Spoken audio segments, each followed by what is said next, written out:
Bueno, veo que ya estamos casi todos, ya estamos listos, así que vamos a ir cerrando puertas y le vamos a dar paso a nuestro distinguido profesor Ángel Herranz. Así que un aplauso para él. Gracias. Voy a activar aquí. ¿Me se oye? Buenas. Bueno, yo me vengo un poquito con las manos en los bolsillos, casi como cuando doy las clases, ¿vale? Entonces, lo que voy a hacer es, os voy a contar una historia, es una historia personal, es una pequeña experiencia personal que habla de ciertas cositas por el camino. Habla un poquito de pasión, habla un poquito de creatividad y habla un poquito de cómo darse un golpe bastante tocho cuando intentas hacer algo en industria, ¿vale? Entonces, os voy a poner un pequeño vídeo para dar una introducción de lo que voy a hablar, ¿vale? Esto que veis aquí son coches muy pequeñitos, escala 1.28, es radiocontrol, ¿vale? Y es una escala que, bueno, no es la más usada en el mundo, pero es una escala muy interesante porque es una escala de coches con motores eléctricos, ¿vale? Y ahora cuando veamos la salida, esta es la final de la Copa del Mundo, ¿vale? En uno de las variantes que tiene, porque dependiendo de si el coche está muy preparado o no, o es muy estándar, pues tiene unas finales y tienen otras, ¿vale? No quiero me entretenerme mucho con esto, creí que lo tenía ya prácticamente, a ver, pero es por aquí.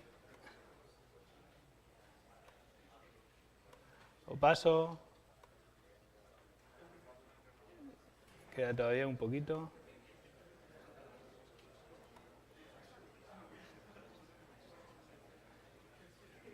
Vale, a ver, tiene que estar a punto de dar la salida, ¿vale?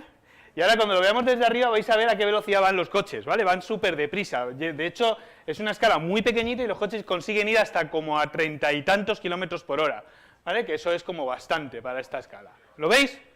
¿Vale? Mola, ¿a que sí? Bueno, pues hace como 15 años o algo así, un amigo mío se presenta en casa con uno de estos coches, yo no conocía ni el radiocontrol ni nada, ¿eh?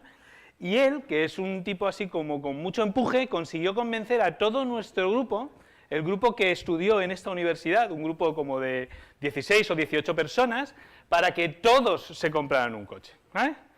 Y entonces cogimos y nos compramos una moqueta, como esta de aquí, ¿vale? Y nos hicimos un circuito para correr en esa moqueta, cada uno con su coche, ¿vale? Y entonces, pues empezamos a dar vueltas y nos dimos cuenta de que, joder, ¿quién gana, no? Pues gana el que haya dado más vueltas, el que lo haya hecho mejor, lo que sea, ¿no? Pero sí que medirlo, pero no teníamos forma de medirlo. Y entonces dijimos, ostras, ¿cómo hacemos eso, no? Entonces, bueno, pues buscamos software, había gente que había hecho cosas, y entonces la primera vez fue una persona se ponía delante de la línea de meta, cada coche llevaba una pegatina encima con su número y decía, el 1, y había alguien ahí en el teclado que le daba el 1, ¿vale? El 7, y le daba el 7, ¿no? Y con eso se iban contando las vueltas, ¿vale? Así que dijimos, bueno, esto no puede ser, ¿vale? Así que buscamos tecnología para contar esas vueltas, ¿vale? Entonces nos dimos cuenta de que la tecnología que había para contar esas vueltas era tecnología o de coches de radiocontrol mucho más grandes, o de karting, o directamente del mundo de la Fórmula 1 o del mundo de la MotoGP. Y eran carísimos, ¿vale? Si cada coche nos costaba como 150 o 200 euros, resulta que el transpondedor que tenía que llevar el coche costaba pues como 200 euros, ¿vale? Pero encima ibas un poquito más allá, y es que estos coches son escala 1.28, 1.28 es así, y los transpondedores de la MotoGP o de cualquier otra cosa eran como así de gordos, ¿vale? Y entonces es que era como llevar una maleta encima, aquello era feísimo, súper feo. Así que lo que decidimos fue pensar en si se nos ocurría una idea a uno de los chicos que estaban en el grupo y a mí, y encontramos una manera de hacerlo, ¿vale? Entonces dijimos, vale, lo que tiene que pasar es que cada coche tiene que llevar un sistema que emita algo que le diferencie de otro coche, ¿eh? Entonces dijimos, vale, ¿y cómo hacemos eso? Nosotros no sabemos nada, sabemos hacer software, pero no sabemos hacer electrónica, no sabemos hacer prácticamente nada. Así que decidimos ir a la idea más básica que se nos puede ocurrir, y es que cada coche emita una señal en una frecuencia, ¿vale? O sea, tú coges y dices, vale, pues hay un coche que va emitiendo un pulso, ¿vale?, de señal en una determinada frecuencia, ¿vale? Y dijimos, y otro coche le ponemos otro cacharro para que emita una señal en una frecuencia pues más alta, por ejemplo, ¿no? ¿Vale? Dijimos, ¿y eso cómo se hace? Bueno, pues intentamos tirar de todo el conocimiento que habíamos adquirido en la universidad y dijimos, vale, pues necesito un oscilador. Y nos hicimos un oscilador ahí con unas resistencias, un condensador, una bobina, unos transistores, cosas que sabíamos que podíamos hacer y la construimos. Y dijimos, pues ya está, es muy fácil, porque según varías la resistencia, cada coche varía la frecuencia. Perfecto, hicimos las pruebas, lo pusimos en marcha, todo esto con unas placas de inserción, como las que habéis usado para hacer cosas aquí en la universidad. Así que lo pusimos ahí, lo pusimos encima de los coches, aquello era muy pedestre, era muy feo, no tengo fotos y me da mucha rabia, pero tengo fotos de un poquito más adelante. Entonces, todo funcionaba perfecto, el coche pasaba por encima, aquello se detectaba, entonces dijimos, bueno, la placa de inserción es enorme, así que tenía unas pilas, pero el coche también tiene pilas, así que decidimos conectarlo todo a las pilas del coche, que era lo más normal, para que nadie tuviera que hacer ninguna cosa rara. Bien, y cuando ya lo teníamos todo hecho, incluso habíamos puesto la placa, la habíamos soldado y la habíamos hecho todo guay, la pusimos en el coche, nos pusimos a correr y no detectó ni un solo coche ese día, ni uno. Vale, ¿qué era lo que pasaba? Bueno, resulta que cuando acelerabas el coche, la potencia, el voltaje de las pilas, cuando no haces nada con el coche, estaba como en 4,8, pero cuando aceleras y el motor está en carga, resulta que el voltaje se iba a 2,5. Y entonces todos nuestros osciladores estaban basados en el voltaje también, así que todo se fue al garete. Entonces la historia empieza más o menos ahí. Entonces dimos un pequeño paso y empezamos a hacer investigación y a buscar electrónica que nos permitiera hacer ese trabajo. Y buscamos pequeños equipos electrónicos, pequeños chips, que nos permitían hacer osciladores independientes del voltaje. Y ese fue nuestro inicio. Entonces empezamos a hacer eso. Estamos hablando como del año, pues ¿qué os puedo decir? Del año 2005, una cosa así. Entonces lo que os voy a hacer es, os voy a poner unas cuantas imágenes de cómo funciona creativamente esto, cómo avanzamos y cómo vamos dando pasos incluso a nivel de industria. Entonces eso de ahí es como mi despacho, era mi despacho en casa en aquel momento. Entonces fijaos lo que tengo por aquí puesto, tengo un coche por aquí, ¿vale? Tengo una cosa que son 2 trozos de madera, ¿vale?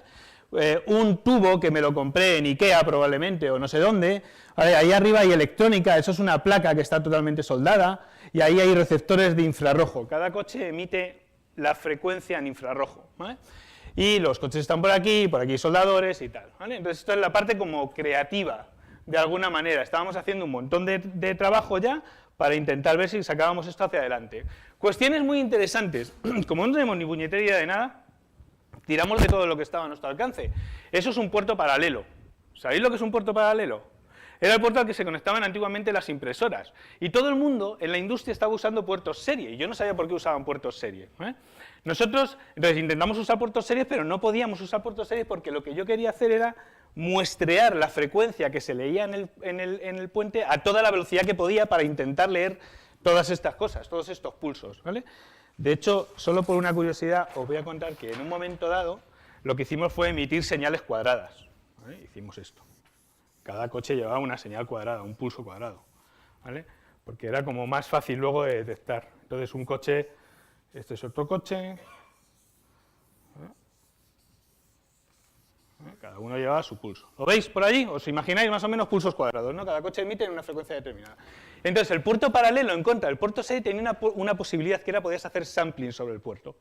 ¿Vale? Así que lo que hicimos es irnos a la mínima electrónica que podíamos, porque no teníamos ni puñetera de electrónica, y llevarnos todo lo que podíamos al software. Así que nuestro programita en C lo que estaba haciendo era muestreos continuos del puerto paralelo. ¿Vale? Entonces, eso es un ejemplo de lo que teníamos. ¿Vale? Aquí estamos haciendo pruebas ya con los coches, ¿vale? ¿Veis ahí debajo? Aquí estamos marcando la zona de detección. Aquí empezábamos a ver, el coche llevaba el transpondedor debajo, empezábamos aquí y cuando llegábamos aquí pues mirábamos más o menos cuánto medía. Porque teníamos que hacer cálculos de si a la velocidad máxima en la que podían pasar los coches íbamos a conseguir unas muestras suficientemente grandes como para discriminar los coches que hubiera dentro, ¿vale? ¿Lo veis? ¿Se ve? Entonces todo ese tipo de cosas pues vas sacándolas pues porque las necesitas. Este es uno de los pequeños mini Z, se llama mini Z a esta escala, perdón, ¿vale? Este era un Fórmula 1 que lleva ahí el transpondedor que estábamos haciendo. Si os fijáis, este transpondedor está hecho a mano completamente, ¿vale? O sea, inicialmente hicimos una placa de inserción, luego hicimos placas de esta de cobre a la que le quitas el cobre con ácido y todo eso para que te quede eso ahí y tal. Y de hecho las primeras versiones que sacamos las sacamos hechas por nosotros. Estos eran nuestros diseños de puentes inicialmente, súper cutres, como podéis ver, o sea, es que no se puede ser más cutre, de verdad, me da vergüenza. Yo ayer rescatando todas las fotos que tenía, me daba un poquito de vergüenza.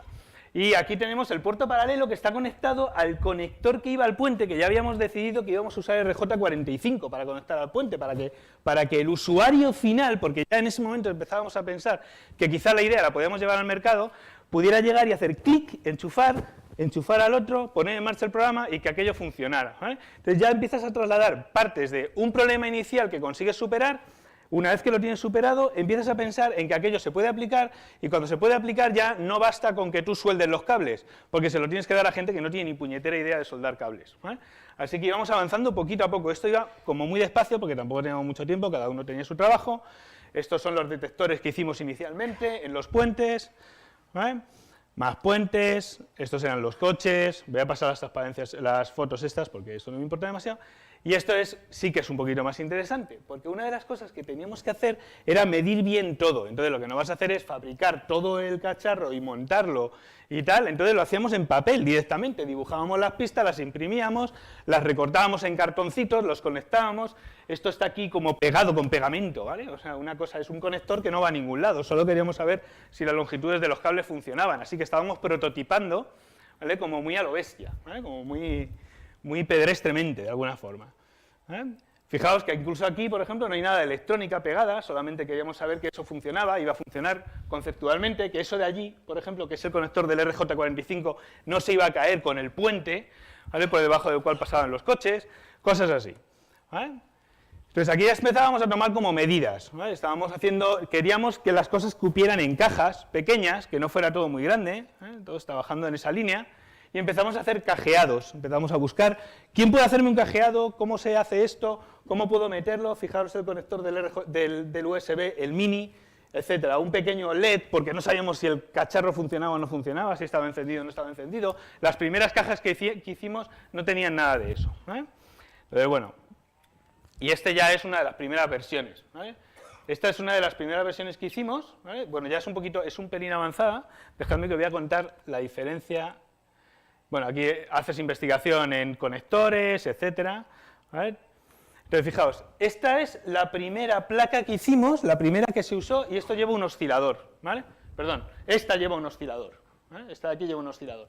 La resistencia que hay allí tiene el número de frecuencia en la que está emitiendo el coche. Este era el coche número 11, ¿vale? Aquí esto ya es un PIC, ¿vale? Entonces ahí nos dimos cuenta de que podíamos hacer las cosas de manera mucho más eficiente y mucho más precisa si usábamos PICs directamente, ¿vale? Pero jamás habíamos programado PICs, así que también tuvimos que movernos al terreno de los PICs, ¿vale? Entonces, curiosidades, bueno, esta por ejemplo fue la primera carrera que se cronometró con este sistema, ¿vale? Está ahí, ya hicimos un puente, intentamos darle un poquito de marketing al tema, etcétera, y os quiero contar una muy buena de estas, ¿vale? Ese es un software hecho en C, ¿vale? Que iba contando los coches y tal, según pasaban por debajo de los puentes. Entonces, en esta carrera pasó una cosa traumática, que además recuerdo que yo estuve al borde de un pequeño ataque de ansiedad. Y era que el software se rompía. O sea, estaba en mitad de una carrera, en mitad de la semifinal, en mitad de los cuartos de final, y el software se rompía, se paraba el programa, con una división por 0. ¿Vale? Como muy traumático, porque tienes ahí como a 50 pilotos, ¿vale? Y tú sabes que a lo mejor en esa carrera tu software se va a romper. Entonces, decidimos hacer una cosa, teníamos un puente de sobra, montamos 2 puentes en paralelo con 2 ordenadores diferentes. Y una cosa muy crucial, que es arrancamos el segundo ordenador y no tenía bien puesta la hora. Ponía que estaba en el año 1970, básicamente porque le faltaba la pila, ¿eh? Entonces yo estuve tentado de colocar la hora, ¿no? Pero no me daba tiempo, así que no coloqué la hora, ¿eh? Y en mitad de la carrera, el otro sistema se rompió, ¿eh? Y en el que yo no había cambiado la hora no se rompió, ¿eh? Entonces resulta que el problema era que hacíamos una diferencia de horas para hacer un cómputo entre cuándo había pasado un coche y cuándo había pasado el otro, ¿vale? Y luego hacíamos una división con esa diferencia, ¿eh? Y resulta que a veces hacía un overflow, se me iba por debajo, se me iba a 0 realmente, ¿vale?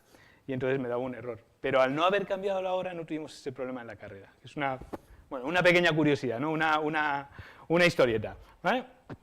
Bueno, esta también es muy buena. Eso que veis ahí es el gestor de todas las carreras, que lo hizo uno de los miembros de nuestro equipo, y lo hizo en JavaScript. Estamos hablando del año 2006. Está todo hecho en JavaScript ahí dentro, corriendo dentro de nuestro sistema. Bueno, tenía su gracia aquello, ¿vale? Era un friki. Entonces luego empezaron los problemas. Porque esto de momento los estábamos vendiendo, pero no los estábamos vendiendo de manera industrial.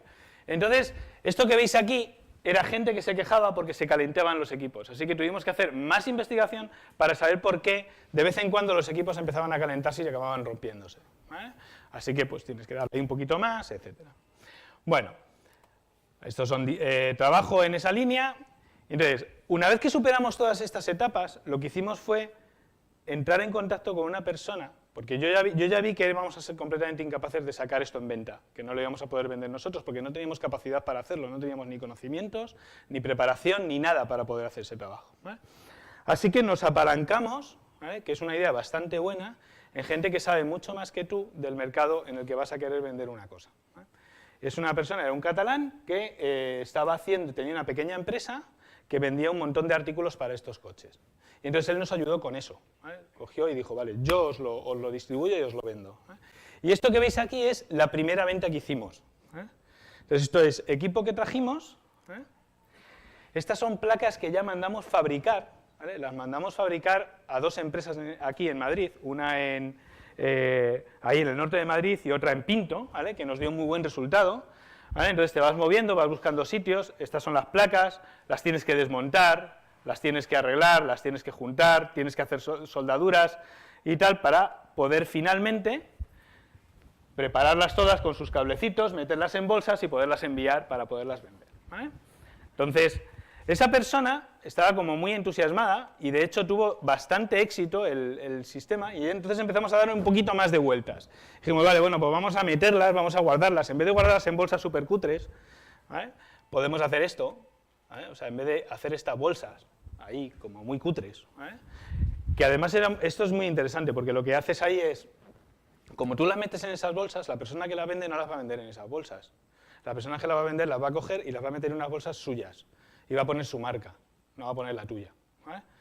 Y eso es como bastante molón, porque dices, ostras, tío, me estás cogiendo una cosa ahí con mucho esfuerzo y tal, y porque yo no doy un pasito más, ¿vale?, me quedo sin una capacidad de marketing, ¿vale?, que resulta que tú sí que tienes. Así que nos dimos cuenta de esto, a golpes, obviamente, ¿vale?, y acabamos dando estos pasitos, ¿vale?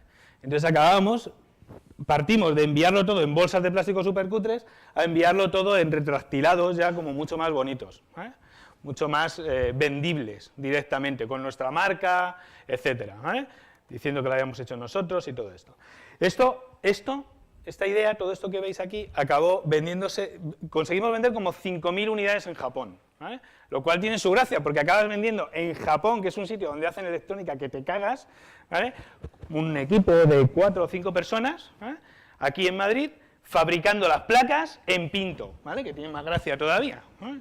Pero bueno, pues es una cosa llamativa. Esto es el Salón del Hobby de Barcelona, ¿vale?, donde hicimos también así un poquito de exposición, un poquito de marketing, ahí se probaba el sistema.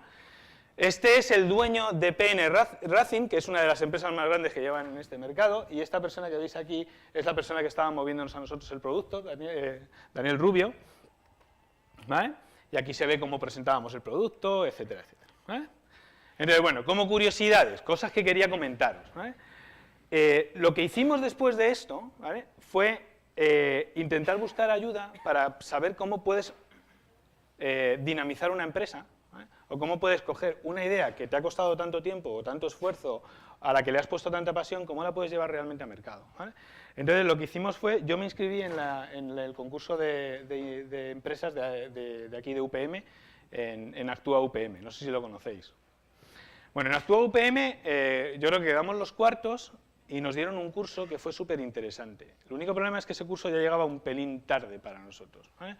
¿Por qué? En ese curso, por ejemplo, descubrí una cosa. Alguien me preguntó, ¿cuánto cuesta cada uno de tus dispositivos? ¿A qué precio lo vendes? Y dije, pues como unos $30, ¿vale? Y entonces él dijo, ¿cuánta gente juega a ese juego? ¿Cuánto mercado tienes? Y entonces dije, como unos 150.000 personas en el mundo, ¿vale? Eran mis cálculos. Y entonces el tío me dijo, Qué interesante, dice, es exactamente el mismo mercado que el de coches de lujo. ¿Vale? ¿Se ve? ¿Ok? Es que un coche de lujo a lo mejor se vende en 50 millones o en, ¿no?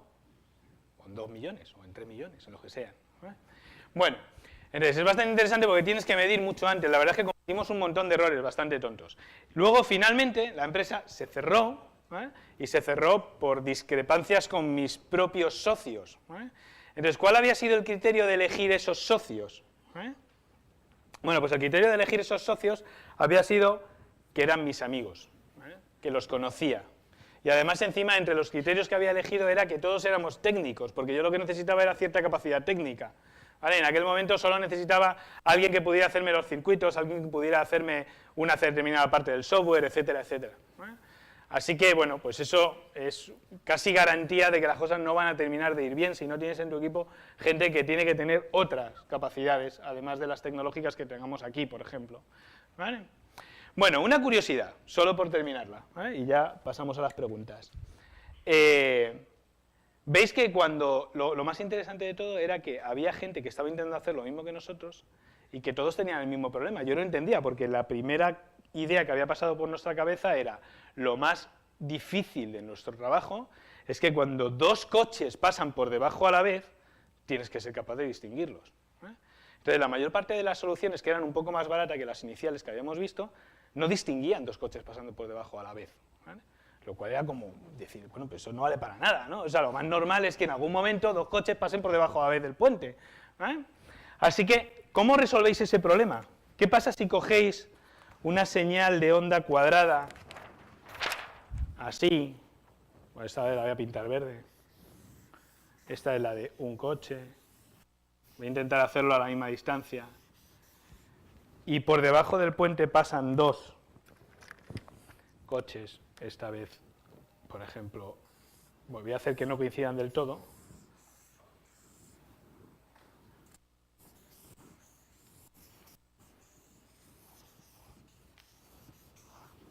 ¿Lo veis? Esta frecuencia, la frecuencia roja, es un poquito más alta que la frecuencia verde.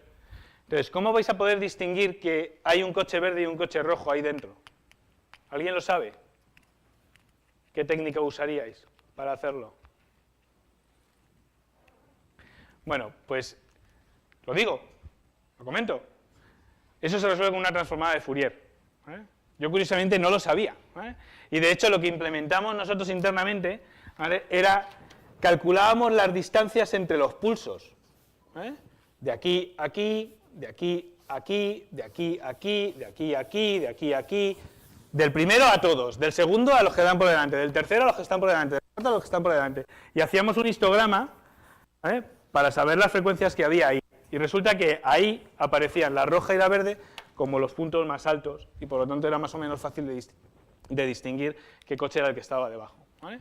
Todo eso lo hacíamos usando sampling sobre el puerto paralelo inicialmente, aunque después lo que hicimos fue llevarnos el sampling a un pequeño PIC dentro del puente que hacía el propio sampling y solamente transmitía las distancias entre pulsos ya computadas. ¿Vale?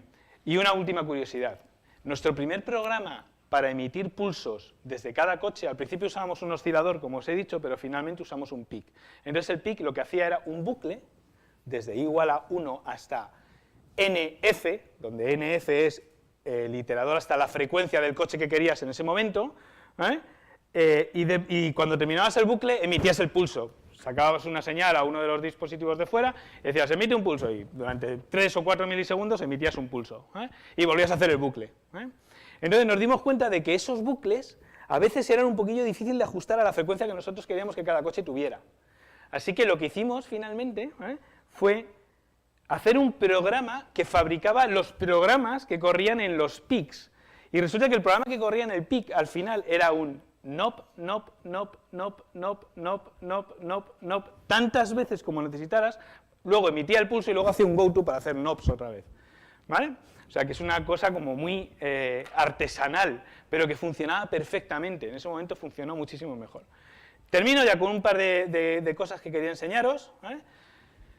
Por si acaso alguien está metido en un rollo como este, ¿vale?, que sepáis que hay un software bastante bueno que se llama Eagle, de Autodesk, donde puedes acceder a todos los dispositivos que prácticamente que se fabrican en el mercado, los puedes colocar, puedes wirearlos, puedes conectarlos unos con otros, incluir una pila, etcétera, etcétera, puedes hacer simulaciones, pero lo que más mola es que eso de ahí casi te lo haces solo, ¿vale? Y eso al final va a ser la placa que tú le vas a entregar a la persona que te va a fabricar los dispositivos, ¿eh?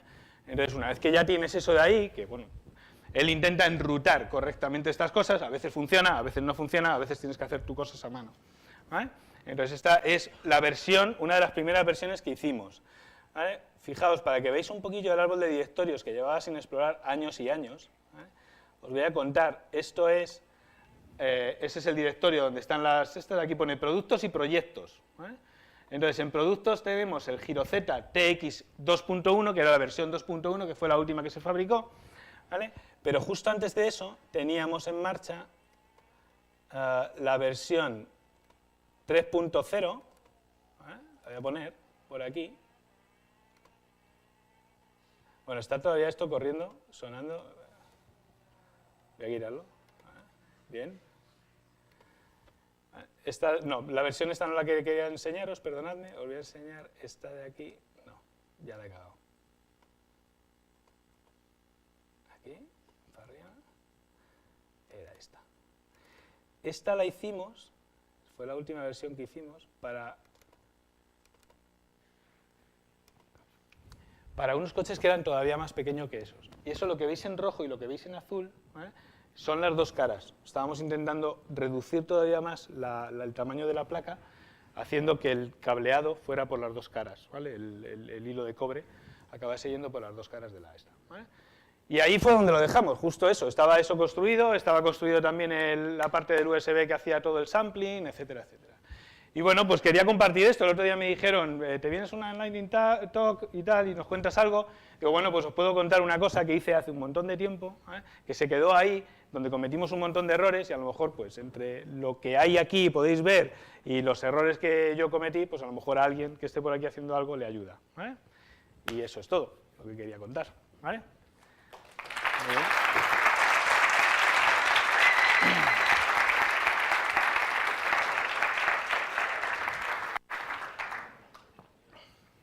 ¿Alguien tiene alguna duda?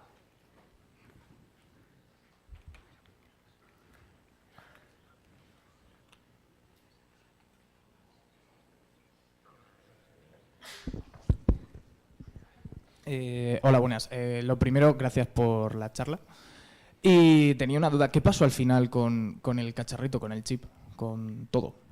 Todos los diseños los tenemos ahí, están en barbecho. Si alguien los quiere, yo se los paso. Pero no, o sea, no lo vendisteis a ninguna empresa ni nada, se quedó ahí en el olvido y ya está. No, eso fue un tema un poquito personal, un poquito oscuro. Se quedó vale. muerto ahí, ¿vale? Pero son cosas que pasan en la vida. Vale. Así que sí, eso está por ahí y está realmente, estrictamente hablando, está sin explotar.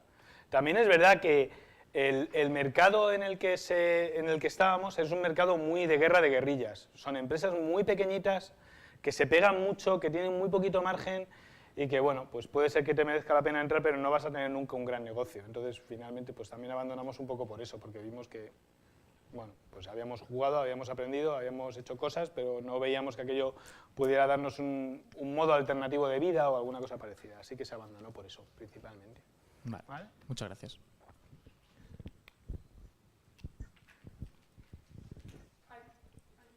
Es que han levantado la mano por ahí atrás. Hola. Hola. Yo tenía curiosidad por cómo es el sistema que se utiliza actualmente y cómo de distinto es al que habíais ideado vosotros. Vale, el sistema que usan actualmente no estoy muy seguro de cuál es. Creo que es un sistema también basado en infrarrojos todavía, ¿vale?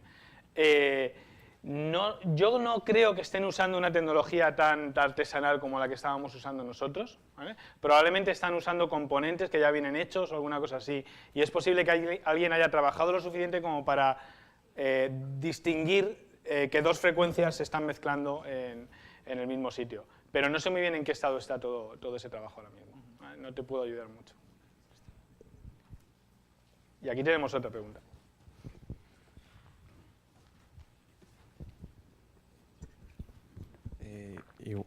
Igual, muchas gracias por la charla.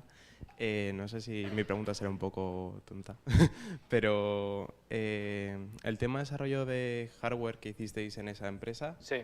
¿se mantuvo en futuras empresas o se disolvió completamente? Está completamente disuelto, o sea, no tenemos... básicamente la decisión final que tomamos los socios fue que cada uno hiciera lo que quisiera con todo lo que habíamos creado, ¿vale? Entonces, está todo completamente empaquetado, pero no hemos tirado más, no hemos hecho más, ¿vale? Es lo que te contaba. Y luego te sirvió en futuros proyectos, todo, bueno, supongo que todo lo aprendido en este, pues se aplicó futuramente. Nosotros no hemos vuelto a aplicar tecnología electrónica y fabricación de cosas electrónicas en ningún momento, pero la experiencia empresarial fue muy, muy, muy intensa, ¿eh? Y sí que es verdad que me ha valido bastante para hacer cosas a posteriori y para intentar hacer cosas. También es verdad que ninguna ha terminado de funcionar enormemente, aunque en la que estamos involucrados ahora mismo y en la que Guillermo, que está ahí, nos dio ayer una charla, que es en Cowry, ¿vale? Pues muchas de las cosas que yo aprendí ahí, pues sí que se han traído de alguna manera, ¿vale? Por lo menos por mi parte, dentro de esa empresa, ese aprendizaje que te llevas, pero no hay nada de la propia empresa que se haya llevado a ningún sitio, se ha quedado ahí, ¿vale? Y ahí está. Si alguien quiere trastear con ello, insisto, que está a su disposición completamente, ¿vale? Vale, muchas gracias. ¿Vale?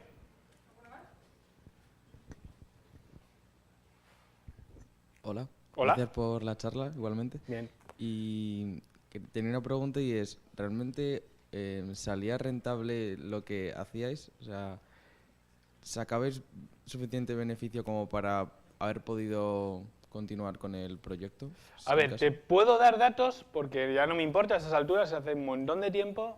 La primera venta que hicimos, que fueron 40 transpondedores para 40 coches, ¿vale? Lo vendimos en 8.000 euros, ¿vale? Que no estaba mal, ¿vale? Y yo creo que la venta total que llegamos a hacer en la empresa fue de como unos 83.000 o 84.000 euros. Fue los ingresos que tuvimos, ¿vale? Entonces, ¿qué ocurre? Que claro, es que eres un grupo de personas que sois amigos, que no tenéis otros trabajos, estéis ahí, entonces, ¿cómo mides el gasto estructural o el coste estructural que realmente tiene tu empresa? Pues es muy complicado, porque el número de horas que hemos metido ahí ha sido enorme. Probablemente si las hubiéramos tenido que pagar, yo creo que habríamos tenido pérdidas a todas luces. También es verdad que abandonas justo en el punto en el que prácticamente lo tienes todo orientado para hacer una fabricación masiva hacia un mercado tan pequeño como ese, que no compensa hacerla, ¿vale? Entonces, pues, más o menos esas son las cifras, para que las tengas por ahí, si te apetece, ¿no? Vale, Fijaros, gracias. el coste de cada... Empezamos, el coste de cada uno de los transpondedores a nosotros nos suponía como unos 15 euros inicialmente, la primera versión que hicimos. La última eran como 5 y pico, fabricando todavía en España, ¿vale? Y sabíamos que podíamos llegar como a unos 2 euros, más o menos, o quizá 1,80 € fabricando fuera de España, fabricando en China, ¿vale? Muy bien. Hola. Hola. ¿Nunca pensasteis en llevar esto a otro tipo de carreras? No pensamos en llevar esto a otro tipo de carreras porque sabíamos que para entrar en un mercado donde pudiéramos ganar muchísimo más pasta, esta idea no nos valía. Básicamente está muy poco protegida. Cualquiera podría engañar a los receptores y meter señales inválidas o información que no es buena o cualquier otra cosa, ¿vale? Entonces sabíamos que hay un terreno en el que no podíamos cruzar. Todo el terreno del radiocontrol, ¿vale?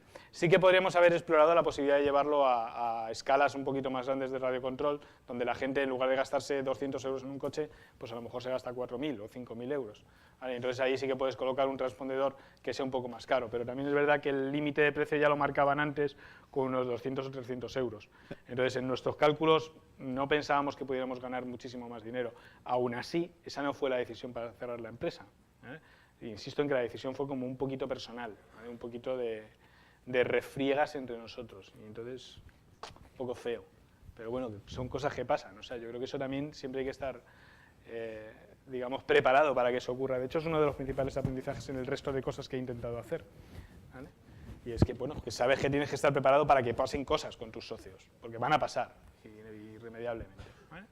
Sí, pero me refería llevarlo a carreras de galgos, de animales, por ejemplo. Ostras, pues no. Lo máximo que se nos ocurrió fue ponerlos en las carreras de drones que empezaban a hacerse como un poquillo más famosa y hacer un arco circular para que el dron cuando pasara lo detectara independientemente de si estaba girado boca abajo, boca arriba o algo así. Pero no pensamos en llevarlo a otro sitio.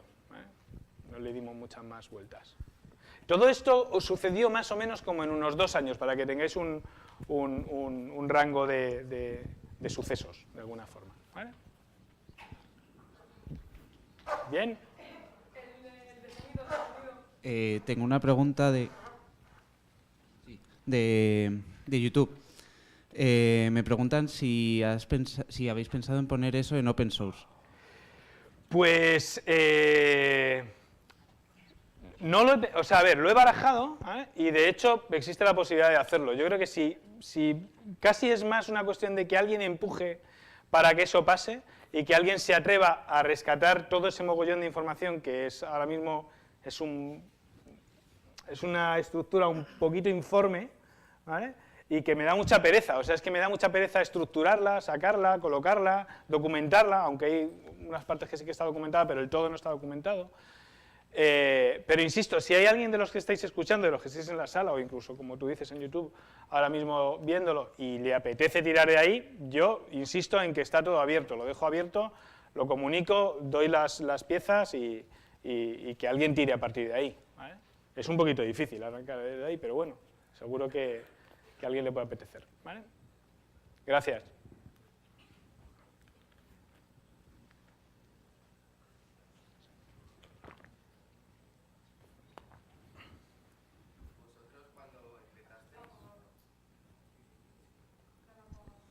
Cuando empezasteis esto era como muy pionero, ¿no? Lo de las ondas. Hombre, no es que fuera muy pionero, yo creo que, o sea, era muy pionero para nosotros, que no sabíamos nada, ¿vale? Pero probablemente si hubiéramos estudiado telecomunicaciones habría sido muchísimo más sencillo, si hubiéramos estudiado electrónica, pero habiendo estudiado informática, pues había un montón de campos de conocimiento donde no teníamos nada, ¿vale? Sí que es verdad que era un poquito pionero porque nosotros lo que queríamos hacer era minimizar las piezas que fueran muy pequeñas y la mayor parte de los otros fabricantes hacían cosas como demasiado grandes. Entonces, de reducir eso, tener un mínimo de componentes que funcionaran a un muy bajo voltaje, eso también era una dificultad, porque los coches eran capaces de correr a 2,5 voltios y no había mucho equipo electrónico que funcionara a 2,5 voltios. Así que tenías que hacer un montón de investigación hasta que conseguías dar con todos los dispositivos electrónicos, con todos los chips que funcionaban correctamente, ¿vale? Entonces había un poquito era un poco pioneros entre nosotros. La verdad es que cuando estás ahí metido es todo tan apasionante que te parece que estás inventando, yo que sé, que jamás nadie ha entrado en ese terreno, pero probablemente este problema lo habría resuelto, insisto, otro industrial, un ingeniero de otra carrera con mucha más capacidad que nosotros. Probablemente no habrían hecho el software que hacía la carrera, ¿vale? Pero lo habrían comprado, o yo que sé, ¿vale? Entonces, este tipo de tecnología no estaba en el mercado, ¿no? Justo no estaba en el mercado. Justo esto no estaba en el mercado. ¿No pensasteis en hacer una patente? Sí, de hecho hay una patente hecha. Vale. Lo que pasa es que está invalidada por otra patente. Por una patente francesa del año 74. Para que te hagas una idea, ¿vale? Porque lo que no puedes patentar es o sea, no puedes patentar lo que has visto ahí, no puedes patentar la placa ni nada por el estilo, puedes patentar el cómo quieres que las cosas funcionen por dentro. Y en la agencia de patentes pues decidieron que había 2 o 3 cosas que estaban formaban parte de una patente que era más antigua, del año 72, de una patente francesa. Había otras que sí que funcionaban, de hecho se podría haber explotado alguna parte de la patente todavía, ¿eh? Y está por ahí. Gracias. De nada. Qué buenas las preguntas. Muy bien. Bueno, yo creo que vamos a cortar aquí ya la ronda de preguntas. Vamos a dar paso a nuestra siguiente ponente. Si alguno tiene alguna pregunta más, se la puede hacer una vez Sí, yo estoy por aquí, charla, además ¿vale? es que estoy accesible. Así que, bueno, un aplauso para él y para nuestra siguiente ponente.